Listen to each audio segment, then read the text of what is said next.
La saison 2024-2025 est sans aucun doute l'une des meilleures saisons de l'histoire du sport de club français. Avec l'UBB championne d'Europe de rugby, Monaco qui accède à la première finale d'Euroleague de son histoire, mais aussi, et comment l'oublier, le PSG qui soulève la première Ligue des champions de son histoire. C'est le bilan européen des clubs français cette saison, et c'est sûrement le plus beau que la France n'ait pu dresser dans toute son histoire. Pourtant, il est important de nuancer ses succès. Le PSG, possession de l'Empire qatari, n'aligné en finale que 2 joueurs français titulaires en prenant un jeu à l'espagnol grâce à son coach Luis Enrique.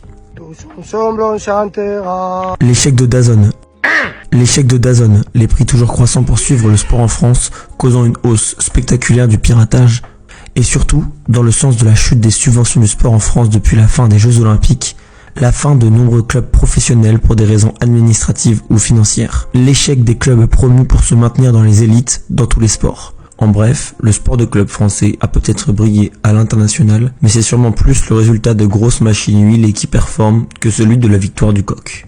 Alors, l'avenir semble-t-il plus radieux.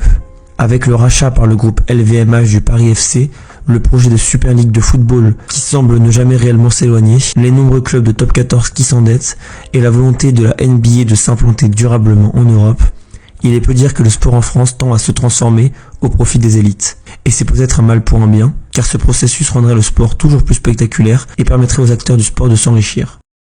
Mais à quel prix?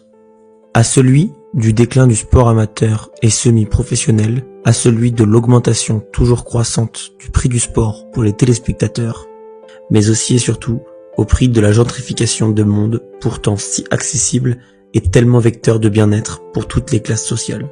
Parier sur cet accroissement du sport business, c'est enterrer les belles épopées.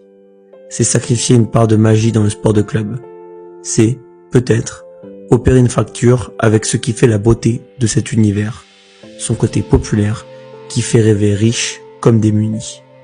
Oui, le sport business sera rentable et permettra de hausser le niveau de spectacle. Mais le jeu en vaut-il la chandelle ?